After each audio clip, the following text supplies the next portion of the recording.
I just feel like I've been around the block, ripping up fantasy stock, working around the clock. Look at the view from the top. Researching rookies a lot? No, I just be listening to pods. Yeah, one in particular, I'm just a messenger. Let me just pass on the rock. Browning, brunning, pruning, pronouncing ain't what he's doing. What he's doing is not losing, but infusing you with new things. And there's Dennis the Bennett, yeah. The man is a menace, yeah. Building a dynasty, some of the finest things. Promise you, you won't regret it. Sly as a fox, cultured in pop. Give him his props. Here is a thought, here is a box, and you cannot compare them at all. So don't even try. Careful with the news, but when you use a take, I take up Tony Fire. I mean Dyer, because anyone else is a huge mistake. Whoa, fantasy round table, fantasy round table, yeah. Fantasy round table, come take a look at the crown, baby. Hey, fantasy round table, fantasy round table, woo. Fantasy round table, come take a look at the crown, baby. Go. What is going on, everybody, and welcome to another episode of the Fantasy Football Roundtable podcast. It is Thursday, and we have football back. From this point, moving forward, we will not go a weekend without NFL or college football until February. We survived another offseason, Matt. It feels good to finally be back to what we truly love, because we all know we hate the offseason. Back into what is probably a little early to call NFL season, but I'm going to do it anyways because we do get to see an NFL game tonight. How excited are you for the probably 5 minutes we're all going to spend watching the NFL game? The Hall of Fame game between Steelers Cowboys, is that correct? I don't even. That is correct. Okay. Likely no Dak. We know no Amari Cooper. I don't think we're going to see Gallup. It's not going to be a lot of the Cowboys A team, but it will be exciting to be out there. I'm kind of curious to see what the Cowboys backup quarterbacks look like. Curious to see what the tight ends look like. I hope we get to see a little bit of Najee Harris. It'll be nice to have some real football. It was funny, the memes last weekend were that it was the last Sunday without football, and I was thinking to myself, no, yeah, because there's nothing this there's nothing this Sunday, and there's nothing the last Sunday before September either. Well, I mean, you got college football on, I think, that Sunday. So, you know, if you want to count that, I think it's probably going to end up being like an Air Force Their meme game, was that it was the last Sunday without NFL football. Gotcha. Yes, that's why when I put out my tweet this morning, I worded that as a no more football because I knew some people were going to say that, and we do have at least college football as well. It fills in that always is that whole weekend, which I love. I actually think they do most of that week now. The past couple of years, like they've even had games on Monday Night Football, Friday night, the week that the NFL takes off for the preseason stuff. So I'm excited. Obviously, not a lot we're going to take away from the Hall of Fame game tonight. But again, like you mentioned, it's going to be nice to see him out there. We didn't even get this last year. Didn't get any preseason games last year because of COVID. So just being able to see all that stuff come back and hopes of with all of the, I think we can be honest, all the doom and gloom we're hearing all over the place right now with other things in life. It's nice to at least hopefully get something back that we all love. So I am definitely excited about that. For today's episode, we are going to continue talking about our 2021 rankings. We went through top 20 with Dennis on Monday. Today, Matt and myself were going to go 21 through 40, and then we will finish up our wide receiver rankings on Monday, possibly with or with Dennis. Hasn't been confirmed. Again, top secret mission out in Hawaii. We're not sure he's going to be able to break away and come help us. So you might just get me and Matt again all Monday, but that will finish up the wide receiver ranks. So let's kick it off. Right where we left off, we finished with Deontay Johnson at 20. So coming in at 21 for us was Jamar Chase, 23.67 in the consensus. Dennis had him at 21. Matt, you had him at 23. And then I had him at 27. And we talked a little bit about off air about this. Is actually on Tuesday. I keep saying Monday, and we haven't been on Monday the past couple of weeks. But on Tuesday when we did this episode, I mentioned to you Jamar Chase was my wide receiver I kept wanting to move him higher, but wide receiver is so good in this area that it was really kind of hard for me to move him up any higher. I wanted to get him into that wide receiver 2 range where you and Dennis did. But someone pointed out to me that Joe Burrow wasn't quite as good as we thought he was last year, that he was on par with the rookie quarterbacks. But if you go back and look at what he was doing compared to some of the other guys, He was mostly doing that with volume, but if you looked at the advanced stats, they weren't quite as good as we maybe thought they were, and that's probably going to happen this year. You've mentioned it multiple times, coming back from a very serious knee injury. And the one thing we've all talked about as well, a really bad offensive line. And he's not probably going to be able to use his legs as well as he was last year. So does that worry you at all about Chase, even though he's likely going to be the one finishing in that wide receiver 2 territory? I mean, I suppose a little, but I think, an issue probably for them was that AJ Green wasn't particularly efficient either. So, maybe that hurts a little bit. It was when T. Higgins came on a little bit later in the season that I think things picked up. He has more of a rapport already built with Jamar Chase. I think one of those receivers finishes at least in the low end wide receiver 2. I do not have Higgins or Boyd, obviously, up in the wide receiver 2 range. So he was the one I put in there. I will say I had lowered Burrow a little bit to be a high-end QB2 in the last couple of weeks. And the one thing that gives me pause is Twitter was ablaze yesterday with some really unflattering reports of where he's at. And it's still early in training camp. But if we get out there and we see that he's struggling, and he goes more the Daniel Jones year 2 route than what we're expecting, then I will be worried. Yeah, and I mean, I'll be honest. I've been the one who's been highest on him this entire process because I kept talking about that interview he gave. I know it was on Sirius XM. I heard it. I can't remember the exact channel now, but he gave an interview and said he was already at 85%, and this was like 3 months ago. So you're already thinking, okay, hey, you're at 85%. You should hopefully be able to get pretty close to 100 by the time the season kicks off. Now we're just a month away from the season kicking off, and it's not sounding like he's gotten much better since that point. So you've been one who's been pumping the brakes on that since then, just talking about, hey, like it's not going to be easy. This is going to be a big deal for him. It was a very serious knee injury. Definitely something to watch. I agree. That was one thing I took away from yesterday. I saw Jamar Chase give an interview that his chemistry he had with Joe Burrow has carried over from LSU. For anybody who may not remember, they had not even arguably the most explosive offense in college football history that year that LSU went on and went to the national championship and won the national championship. So if they can continue doing that, they're definitely going to put up some magical numbers, but they're going to need Burrow to stay healthy for that to happen. And I think that's a big key. That's one of the big keys I have that worries me a little bit about Jamar Chase, still up at 27, so not horrible value.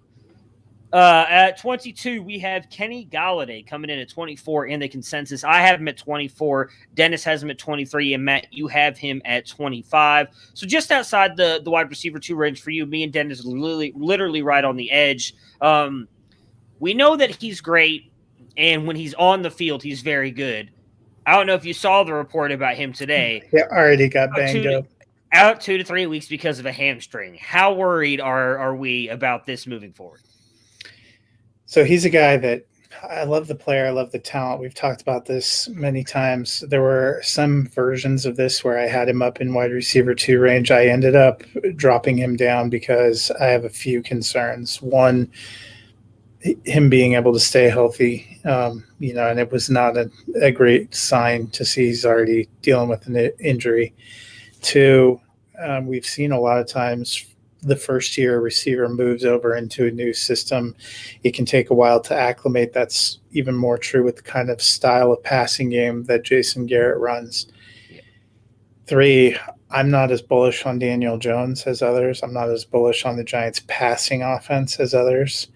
And then finally, the kind of competition. I mean, you've already heard talk that Jason Garrett's excited he can run these 2 tight end sets with 2 awesome tight ends. That worries me. They also drafted Kadarius Toney, signed John Ross, have Darius Slayton, have Sterling Shepard. They're like, we've got a lot of great receivers so we can rotate them around.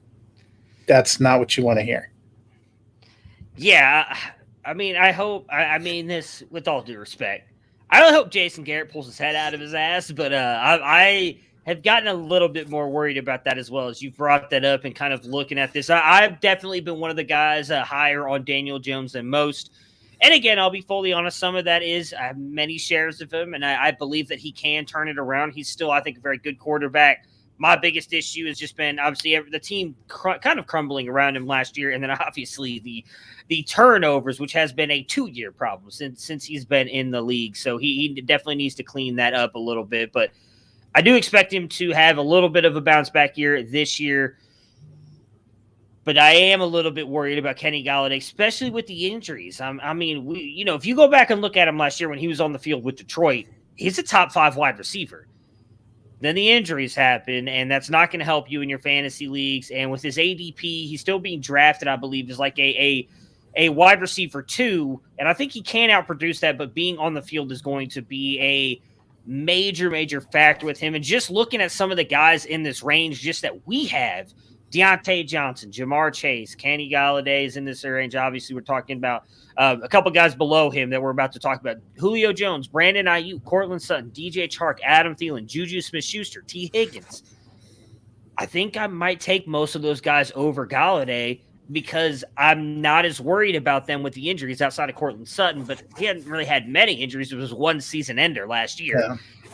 I think those guys all for me scream more consistency and health than Kenny Gallaudet does. So it's going to be hard to take him over some of those guys in this range. It does worry me. But if he does end up staying healthy, I think he's a guy that we all have in the low wide receiver 2 range that can easily shoot up to as high as like the 12 to 15 range. Do you agree with that? Yeah, I mean, we've seen it before. He has the explosive ability. It's going to be touchdowns, going to be kind of the yardage, how high volume. So we'll see. I like the talent. It's just those were the questions I had, kind of health and then offense in general and the adjustment. All right, so at number 23, we have Julio Jones. Consensus at 24, tied with Kenny Gallaudet. Matt and myself both have him at 21, and Dennis has him at 30. So, Matt, we talked a little bit about it when the trade happened, but your thoughts on him coming over here to Tennessee and why you don't think this is going to be a massive hit to his value. Yeah, and I will say health would be another he would be another guy where health and the early report that he's already a little banged up and they're having to protect him for the regular season did not make my heart go pitter-pat. Yeah. But I mean, he's a great receiver. He's a great talent. I think being opposite A.J. Brown is actually going to mean that they can't smother cover him. It's going to be as good for him as it was when he was with Calvin Ridley.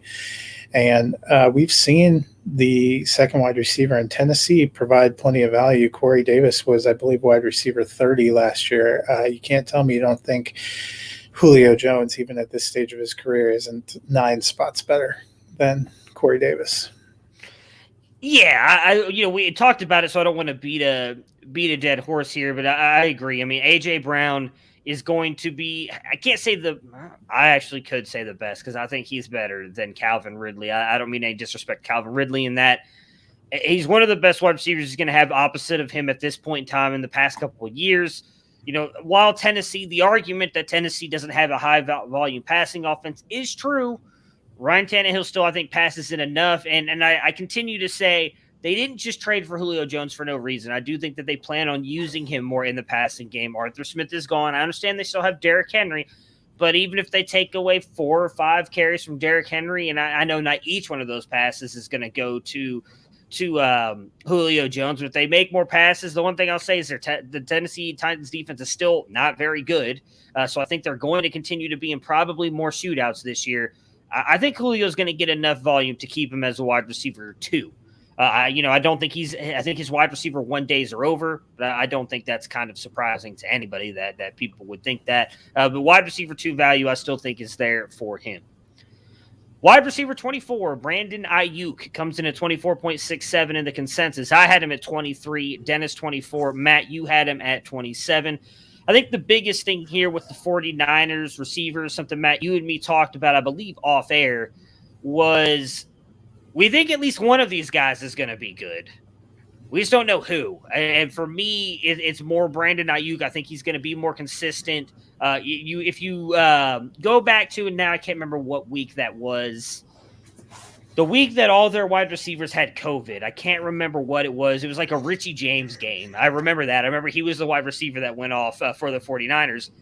Kyle Shanahan gave an interview, and he said that they had planned a ton of touches for Brandon Iuke in that game, and then they ended up going to Richie James. And if you see the game that Richie James had, and then think, well, hell, if Brandon Iuke was out there, he'd have been even better. I think that they want to scheme around Brandon Iuke. I think the offense is going to run through him, George Kittle, and probably Deebo while he's out there. But I think Iuke's just a tad bit better. I don't have the fears of injuries that I do with Deebo. So Iuke was the guy that I went all the way up here in this range. What was the deciding factor for you between Iuke and Deebo? Yeah, I like Iuke. I like his potential a little bit more. I also think that Deebo Samuel, we've seen him struggle with injuries both years he's been in there. I think they're both decent receivers. I'd probably have them both higher, when we know that we're moving. If Trey Lance is what we think he is and we know he's the guy, I still believe they're at least the beginning, but maybe – personally, I think for a lot of the season, we're going to see Jimmy G. Yeah. George Kittle is there. He's the number one pass catcher in that offense. And then I think Iuke will be the number one receiver. I mean, for me, he's just slightly out of wide receiver 2 range at 27. I think he demonstrated a lot of good talent. It's going to take a little bit of a step forward. Seemed to be very productive last year. I still like Samuel as long-term potential.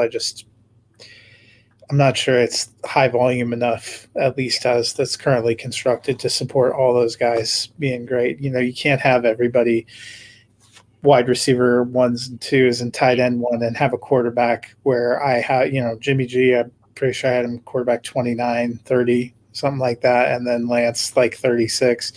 Maybe if Lance becomes what we think he can be and is up there, you'd need to be in the high-end quarterbacks who are in a quarterback 1 range to float all these assets up, because all the receivers don't thrive while the quarterback's not doing anything in fantasy. It's just not – it's a numbers game.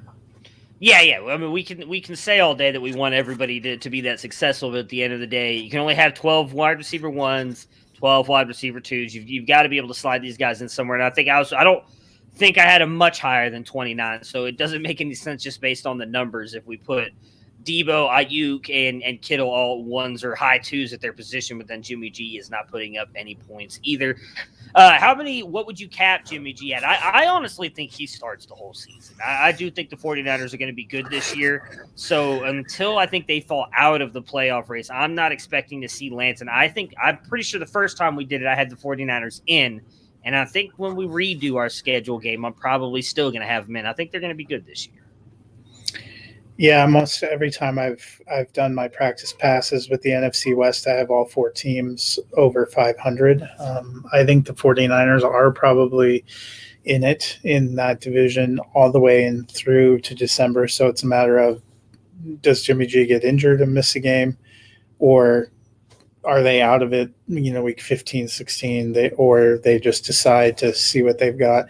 I think if they think they're making the playoffs, they're not making a change. So I expect Jimmy G to start at least 12 games, probably more. All right. Wide receiver 25, your guy, Cortland Sutton, comes in at 25.67 in the consensus. You have him at 24, Dennis 25, and then I have him at 28. For me, he likely will move up some as we get closer to the season. It was a little bit of hedging my bets just because when I was finishing my wide receiver rankings, the report came out that Drew Lock and Teddy Bridgewater are still tied. And even though I believe that Lock is going to win the job, if Teddy Bridgewater wins it, I think that it just caps the upside of all the really all the receiving options in the Denver offense, because I don't think he's going to have as many down the field big plays that Drew Lock can have. You've got him here at 24. There are a lot of people who are still sleeping on him. I've seen him going really late in drafts, maybe just because people have forgotten about him because of the injury last year. But your thoughts on Sutton this season? Yeah, and I believe Drew Lock's going to get it, which would benefit Sutton. You could make the argument Jerry Jeudy may benefit more if Teddy Bridgewater gets there. But even if Bridgewater is in there, my heart will sink every time I have to watch that team take the field. We did see a guy like DJ Moore still finish as wide receiver 25. I don't have him incredibly high. I would love, in my heart of hearts, I would love to put him up higher. But there's another situation. We don't expect the Denver quarterback to be a super great fantasy value. I think Noah Fant's going to have a decent season. They have Judy, Hamler, Patrick. They have a lot of guys who are going to contribute a little bit. So I think getting one receiver up into wide receiver 2 and one in wide receiver 3 makes more sense for me. I went Sutton. I think he's the better receiver. Yeah, I definitely agree with you on that. I have Judy a fair amount lower than Cortland Sutton. So I'm interested. I saw a lot of people who are saying this is the Jerry Judy breakout season. I guess it depends on what you classify as breakout. I don't think Judy was bad last year, but I'm not Hit a sure. lot of drops. I'm not sure I see Judy jumping up into like wide receiver 2 range, like some people have mentioned. Next up, wide receiver 26, DJ Chark, 25.67 in the consensus. You have him at 20. I have him at 25. Dennis has him at 32. You have DJ Chark up as a wide receiver 2, the only one out of the 3 of us. Your thoughts on Chark in with Jacksonville? I mean, I like DJ Chark's talent. I think last year their situation wasn't very good. You were much more bullish last year, but I didn't believe in Gardner Minshew, and that turned out to be really the difference. I think Trevor Lawrence is better and is going to have a better season. I like Chark a lot better than Marvin Jones at this stage of their career. And I mentioned before, I think Laviska Shenault, Travis Etienne, and James Robinson are all going to be doing similar things and capping each other's value. I think Chark's the one that becomes the clear number 1 guy. Yeah, I hope that you're right. A lot of the buzz coming out of camp right now is how good Laviska Shenault's been. You know, I've talked about the way that they use guys like him in that H-back role in that offense with Urban Meyer. So I'm really worried about that, how that may affect Chark. But he's definitely got the best quarterback he's had since he's been in the NFL. And I agree with you. His talent is undeniable. He is a very good wide receiver. So if Lawrence can get him the ball, would not be surprised if he jumps up into wide receiver 2 territory. I mean, I have him at 25. So realistically, just on the outside. I hate to say this. We know we're going to see some injuries at some point from some of these guys. These rankings are not going to stay this way just based on players getting hurt or whatever happening. So I would be surprised if Chark jumps up there.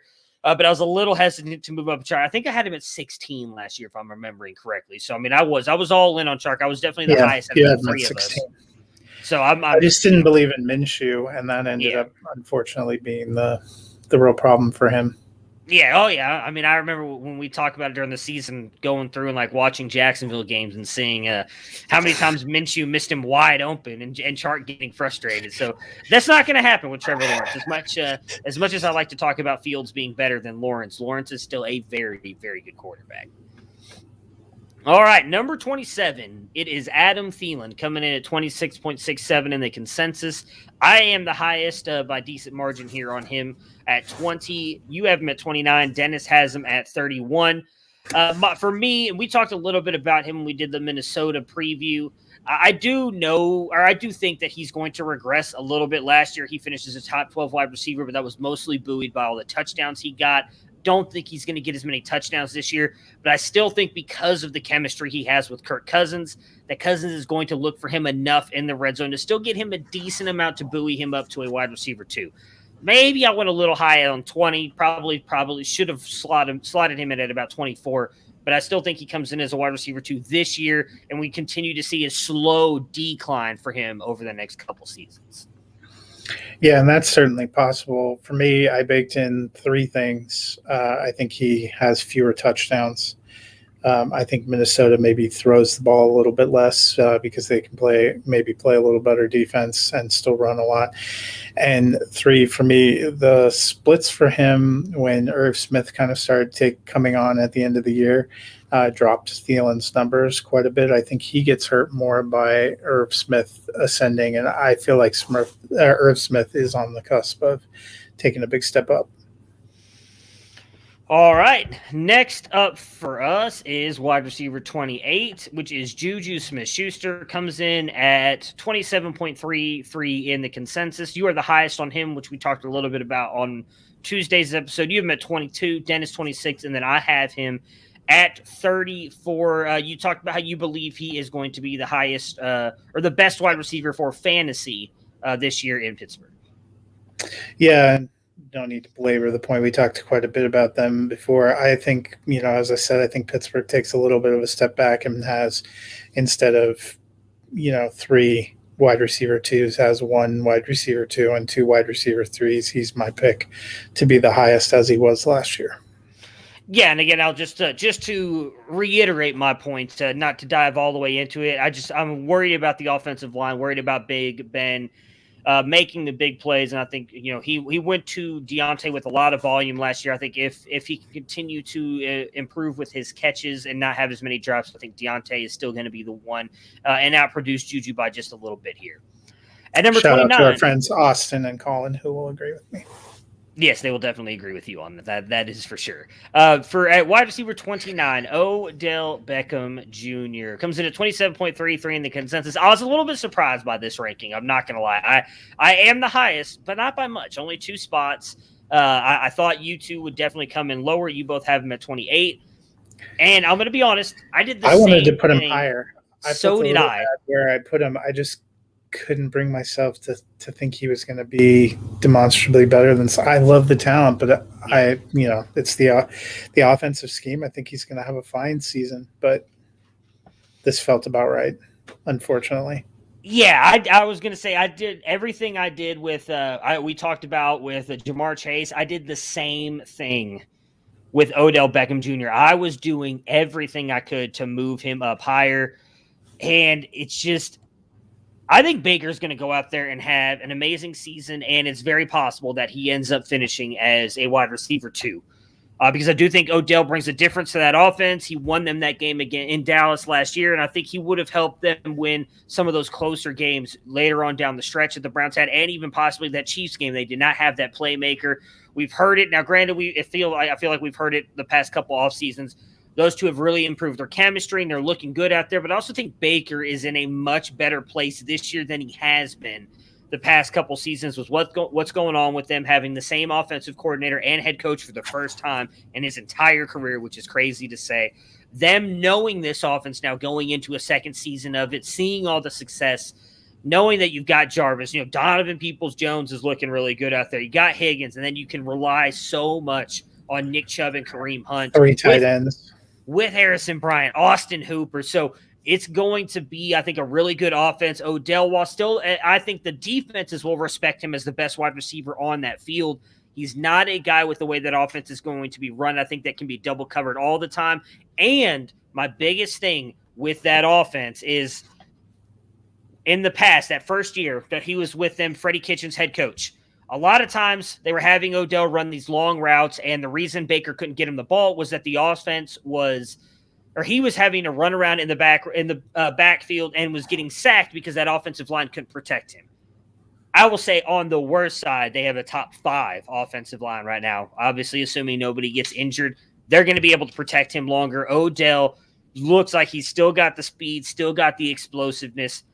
You give Baker a little bit of time, he's going to be able to put that ball right on Odell if he starts getting open. I honestly think we could see a return of Odell's, first couple years there in New York. And it's going to be special for the Browns, special for him, special for Baker. So I'm excited. I really hope he's the one in this range that I'm dead wrong on. We all have Baker very high. So that's the crazy thing. I think Dennis had him at 15. You and me both had him at 13 or 14, something like that. We had him. I think I had him at 13, if I'm remembering correctly. So we had Baker high, but we don't have many of the Browns wide receivers that high. I mean, Odell comes in at 29. Jarvis is lower for all of us. So someone's going to be getting that volume, and I think it's going to end up being Odell. Yeah, I mean, it would not surprise me. I'd be happy for him if he finishes as a receiver too. He's another one I assumed I'd have him as a wide receiver too. I just couldn't find where I felt good about moving him above. Yeah. All right, so wide receiver 30, we have T. Higgins. Comes in at 28 in the consensus. Dennis is much higher on him than you and me. So Dennis has him up at 17. Matt, you have him at 32, and then I have him at 35. This was one of those groups I couldn't really separate. I knew one of these guys I think was going to have the good season, so I went ahead and went with Lamar Chase. Would not be surprised if him and Higgins switch places here for fantasy. But Higgins dropped a little bit because, again, I do have some concerns about the Bengals, Joe Burrow, and this offense. Yeah, I'm kind of the same as you. At one point in time, I did have Higgins the highest, but I ultimately feel like Jamar Chase, where they took him and his previous relationship with Burrow ends up kind of winning out. I really like Higgins' talent. I think the Bengals are a team that we might see take a small step this year, depending on how Burrow's health is, but they're still a few years away. Yeah, and again, Higgins could very easily become that guy. I would not be surprised about that one bit. 31, Chase Claypool comes in at 32.33 in the consensus. Matt, you and I both have him at 35. 31. I'm sorry, Dennis has him at 35. We talked a little bit about this. None of us are that big on the Steelers this year. I still think they're a playoff team, but I don't think they're going to be quite that explosive offense and pass the ball as much as they have the past couple seasons. So for me, that really kind of brings Chase Claypool back a little bit because I'm not sure Big Ben is going to be able to get those big explosive plays. I think it's going to be more Deontay and Juju. So Claypool, I think, is probably the future, maybe the best wide receiver out of the three, but I just don't see it happening this year. Yeah, and that's going to be the question. Does it end up being him or Deontay Johnson that's the best long term? Yeah. I tend to agree with you. He made a lot of his success came from big plays and big touchdown output. I think that comes back to earth a little bit. All right, next up, Brandon Cooks coming in at 32, 33.33 in the consensus. You have him at 26. Dennis has him at 34. I have him at 40. So I'll let you go first on this one, being the highest on him, and then I'll kind of give I'll pour water on it, I guess, because I'm a lot lower than you are on Brandon Cooks. So I moved him up quite a bit because we saw him have a pretty exceptional season, and because, as I noted before, I've come around on the idea that Deshaun Watson plays this year. Now it may end up being for the Eagles, in which case I would probably slide Cooks back if I thought he was getting all Tyrod Taylor. But he is by far and away the best receiver, especially with Cobb being dealt. We don't know what Miller's going to develop into. He had a pretty great season, and that was with Watson. I think if Watson's there and Watson plays, it's hard to say he's going to be that far away from wide receiver 2 range. Yeah, I think my biggest fear is that it's likely going to be Tyrod Taylor all year. And so even though I know Brandon or Cooks, Jalen Hurts. That is possible, yeah. I mean, if the news is true that Watson does get traded to Philly, which, honestly, if it's Hurts, I would probably raise him up a little bit because I do believe Hurts can support a, wide receiver 2 or close to that, especially as his number 1. And I don't think Cooks ends up having a good season. I mean, you talk about him, and it's almost like that Mike Evans stat that sneaks up on you, right? Like, he's had 1,000 yards every single year he's been in the league. So he's not a bad wide receiver. He's very good. It's just Tyrod worries me. That whole Houston team just is going to be a dumpster fire, but that also could work in Cook's favor in getting a ton of garbage time points because they're going to be down so bad, I think, in some of these games. They're just going to keep heaving it up, and if they keep doing that and Cooks is the recipient of that, we could very much see an Allen Robinson, Blake Bortles type season out of those two for fantasy. So I would not be surprised if it happens. For me, I kind of ranked him this low because I wouldn't be surprised if I see it, but I'm very hesitant to see it because I don't think Tyrod Taylor can do it. At 33, we have Tyler Boyd. Comes in at 34.67 in the consensus. I have him at 37. Dennis has him at 27. Matt, you have him at 40. Me and you were pretty close. I think that just it's funny because when we did quarterbacks, Dennis was the lowest, I think, of the three of us on Burrow. Yeah. But he's by far the most bullish that these three receivers just kill it. It goes back to what we talked about before. Less excited that all the receivers kill it. Yeah, I mean, and I'm sure some of that too is I think he was lower on Mixon, if I'm remembering correctly. So maybe he just doesn't think they're going to be able to run the ball as well. Because I do have Mixon high. I think Mixon, if he stays healthy, is going to be in for a big season too.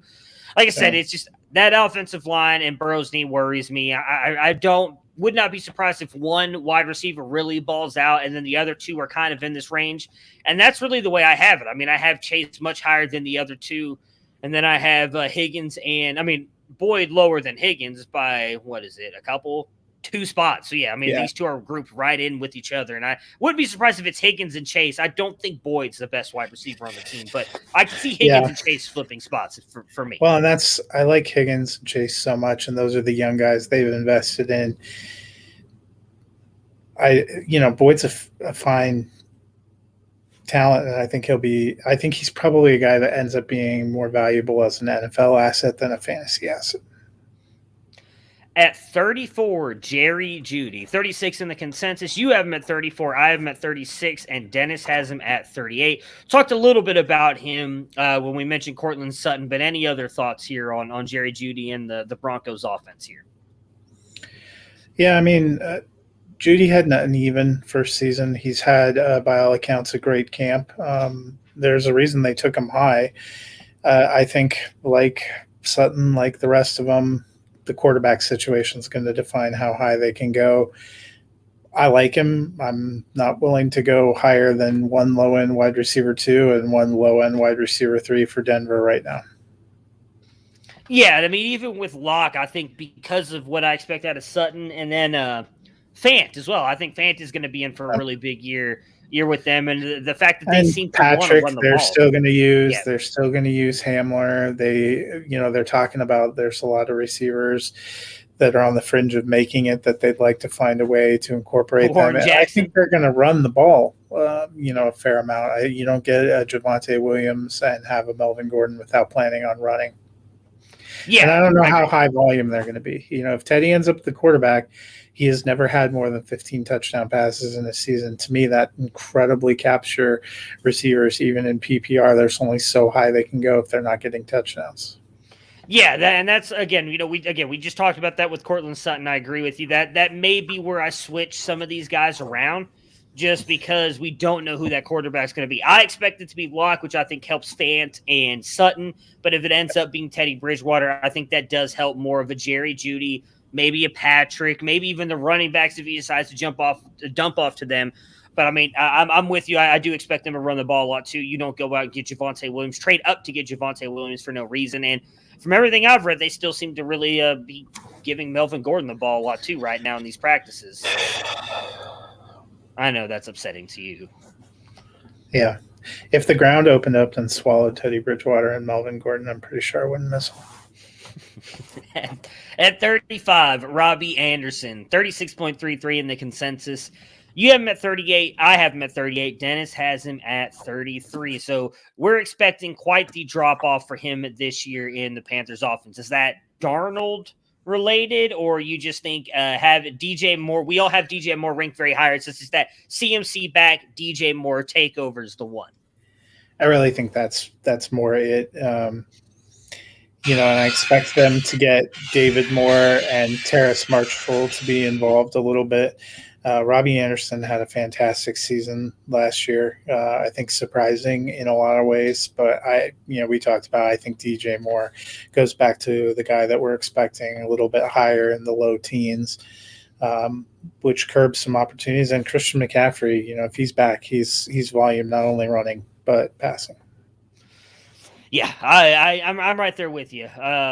Was never really a big believer in Robbie Anderson to begin with. Definitely proved me wrong last year. He was the best wide receiver for the Panthers. And for me, I will say, while I do believe the DJ Moore and CMC side, I also am a little bit nervous about Sam Darnold. I hope he works out, but he hasn't really shown me outside of, I would say, probably a handful of plays that he's going to be good. So believe in Joe Brady. Again, we talked a lot about this last year. I was very high on the Panthers and this offense last year, and even as questionable as Sam Darnold is, I think I would very happily say that he is better than Teddy Bridgewater. So we saw what Teddy Bridgewater was able to do in this offense with Joe Brady and the weapons. Sam Darnold should be able to do the same thing. But I think this is it. This is DJ Moore's year to kind of really shoot up and shine. And let's not forget about Terrace Marshall.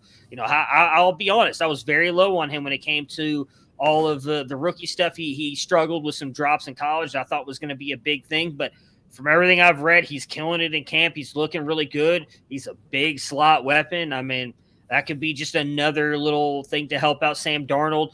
Joe Brady, just to kind of clarify this, when Jamar Chase had his massive season in college, and Justin Jefferson was in the slot a lot as well for LSU in college, and that was the offense Joe Brady ran. He was the offensive coordinator that year that Joe Burrow and Jamar Chase, Justin Jefferson went off on college football. Terrace Marshall was a part of that team. A lot of people may not remember that because he didn't do much. He was really good in the first half of the season, got injured, missed the second half. Joe Brady knows how to use Terrace Marshall, and he could be in for a huge rookie season. I think that affects Robbie Anderson here a little bit as well. 36 is Michael Gallup. Comes in at 38.33 in the consensus. I have him at 33. Dennis has him at 39. You have him at 43. Is this a volume thing? What has you so much lower on Gallup? Yeah, I mean, I was one of the highest on Lamb. I think he takes a big step up, but I also think Amari Cooper's not far off, and they're both, in that 10 to 15 range. I personally think they're going to use both their tight ends. I think Zeke's going to have a good season, and even if you throw the ball 650 times, there's only so many that you can get. I think barring an injury to one of those guys, Gallup is the third receiver, and is, somewhere between a wide receiver 3 and a high-end wide receiver 4. Yeah, it's volume for me. Even if they do throw the ball a decent amount, Jarwin's definitely going to be involved this season. We saw how much the tight end was involved in the second half of that season. They had a top 12 tight end for fantasy. And I think that's going to continue this year, getting Dak back. I know that there have been the reports that they're going to kind of manage Zeke's workload for the playoffs. They still have Tony Pollard, who played really good. I think that they're going to try to make the playoffs first, Dallas. Exactly. Well, and I also think I do think they believe that is somewhat. I think that's their way of working Tony Pollard in more. I think is their polite way of putting it. Like we're managing Zeke, not because Tony Pollard's better or anything like that. And I'm not saying Tony Pollard is. I think the reason they want to do that, though, is to protect Dak. I don't think they want Dak to run the ball as much. And I think they're going to try and protect him by running the ball with their two very good running backs. And that then is also going to decrease the passing game a lot as well. We've seen that they've done a little bit to their defense here. They're improving it. One of the reasons Dak had to throw it as much as he did last year is because of how bad that defense was. I think that defense could be more toward the middle of the pack this year, which means, again, you don't have to throw the ball as much. So you've got CeeDee Lamb. You've got Amari Cooper. I think the tight end gets involved. Someone has to take a hit here. Not all these guys, even though we have Dak up at QB3, I think, in our consensus, you can't have all these guys as really high-end players. Now, I do think the one thing I will say, Gallup's a free agent. I could see him going somewhere and being a guy. I don't think he'll ever be a wide receiver 1, but I think he could be a wide receiver 2 for somebody. But I don't see it with Dallas this year. I just don't think it's going to happen. I hope I'm wrong because I love his talent, and I think he's shined a lot. But I don't think we're going to get it this year. Yeah, better things probably ahead for him. Exactly. At 37, we've got Devonta Smith, 38.33 in the consensus. That is buoyed mostly by my ranking of him at 30. Matt, you have him at 41. Dennis has him at 44. And I think that's just, I mentioned it earlier with Brandon Cooks, with the rumors of Jalen Hurts getting traded to Houston.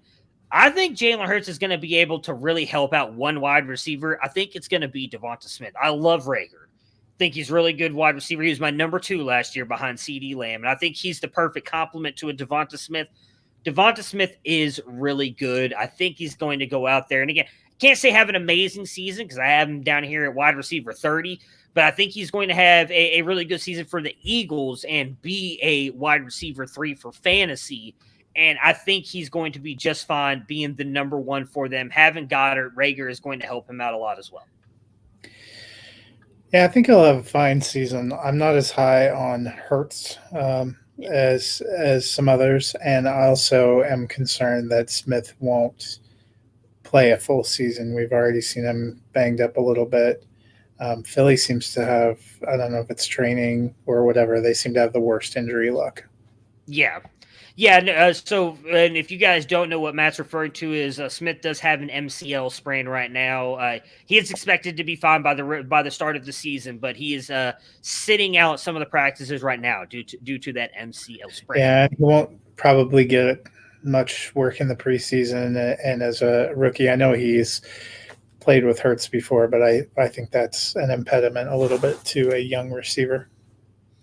At 38, we've got Deebo Samuel, 38.67 in the consensus. You are much lower on him than Matt and myself. You've got him at 51. My ranking was not updated. He will not be at 29, but I do have him at 29 of the time of this exercise, and Dennis has him at 36. I will have him closer to 36. We talked a little bit about this with the Brandon Iuke, that we just think Iuke's going to be the guy in this offense with Kittle. It's going to be a low passing offense. That's going to hurt Deebo. Anything else to add on Deebo? No, I mean, it's not a reflection. I don't care for him. I also worry about him. If he only plays 10 or 12 games, that limits his upside. Wide receiver is crazy deep. There are probably 60 or 70 guys I could see playing for you and contributing. And with the rise of starting 3 receivers and playing 2 to 4 flex, a lot of these guys, even in this range, even a guy that I think could end up as the 51st wide receivers, probably a guy a lot of people are playing week to week when he's there. Yeah, I mean, I'm just looking at the list. I'm just going to throw some numbers out at you. Wide receiver 50, wide receiver 52, wide receiver 53, wide receiver 56, 57, 60. Dennis went 100 plus in his rankings. I did not go that deep, but me and you, though, went 100 in our wide receiver ranks. Some of those numbers that I just mentioned are wide receivers I would perfectly be happy with having as wide receiver 3s. Like, I think the joke we talk about all the time on tight ends, where like after tight end like 6 through 24 is not separated by much. And I think I went through and did the numbers on it, and they were only separated by like literally it was like a couple of different touchdowns here or there separated that large a number of tight ends. I honestly think you could say the same thing about a lot of these from like maybe wide receiver 30 through 60. And I know that sounds crazy when you say that 30 different players, but it's so deep, and I think so many of these players are going to be so close together that you're going to – that's why in a lot of my drafts, I have not been attacking wide receiver early because I just feel like I can get so much value later in these drafts, and I feel like these rankings are showing it. Because, again, we have right now – I'm just going to talk about it. He'll be the last wide receiver we finish talking about tonight is Jarvis Landry, who comes in at wide receiver 40 for us. He finishes as a wide receiver, too, practically every season, and he's wide receiver 40 for us this year. Like, it's crazy deep. It just really is. Yeah, I think we talked about the 2 hardest positions for us to go through were running back and wide receiver for the exact opposite reasons. Yeah. Running back gets a little sketchy a little early. By the time I'm in the 19 or 20 range and running back, I'm like, please don't let this guy be the top running back I have on my team or else I'm going to need some prayers week to week. Wide receiver, you're going down and you feel guilt stricken because you can't move some of these people up who you think are going to be good. Yeah. Yeah. I mean, I was not at all surprised to see where I had Jarvis Landry and be like, but the dude produces and yet I still can't get him much higher than this. So, and last on Deebo, I'll mention, for me, I am factoring in the fact that I don't think he plays a full season. I don't think he's not played a full season since he's been in the NFL. I don't think this year is going to be the first one either. So I do factor that in somewhat with him. You have to take on that injury risk. At 39, and I will be honest, this ranking may change for me too now with the news that we just got, and that is Michael Pittman Jr., 41 in the consensus, 44 for you, 42 for me, 37 for Dennis. I thought that Pittman could end up having a really good year this year. I liked Jacob Eason coming out. I won't lie. Had the recruiting pedigree, goes to Washington, has subpar seasons, nothing really that great, but big arm. He's got the tools. Don't know if he's ever going to put it together. But losing Carson Wentz is I think, going to be a big deal. I think it's going to hurt this entire Indianapolis Colts offense. Yeah, that was it for me too. I've been bullish on him, but I took him and Hilton both down a little bit. I wouldn't be surprised at this point if Carson Wentz starts the season on PUP. Yeah. And if they don't go get somebody, we'll get a look to see what Jacob Eason is, but 6 games, and they have a incredibly brutal stretch. When I was looking at their schedule, even with Carson Wentz, I thought Indy could be one of those teams that doesn't have a good start but still makes the playoffs. Now I think they probably won't have a good start and won't make the playoffs. Yeah, I think when we did the exercise, I think I had them in as like my last seed. I don't think I had them winning the conference. I had them like 9 or 10 wins, and I think with him out, they end up more probably in the 6 to 8 range, unfortunately for them. Yeah, and for our friend Tony. Yeah, unfortunately not going to be a great way to start the season for them. And then wide receiver 40, I just mentioned him a minute ago, comes in at 41.33 in the consensus. That is Jarvis Landry. I have him at 39. You have him at 45. Dennis has him at 40. Again, it's weird because we have Baker so high, but we're not as high on some of the wide receivers. I am high on Bryant. Bryant might surprise you where I have him in my tight end rankings. But I do think this is going to be a very good offense overall. I do think they're going to be very pass friendly. I don't want to say pass heavy. They're definitely going to run the ball up, but I think they're going to be more pass friendly than people give them credit for. But it's just hard to project these guys high because I do think when the Browns start getting a 10-point lead, 14-point lead, when that happens, they're going to rely on Chubb and Hunt in that defense to close out games instead of Baker in the passing game. Yeah, and Landry, when he's been at his best, he's been kind of a volume receiver, and I just don't foresee that happening, especially last year.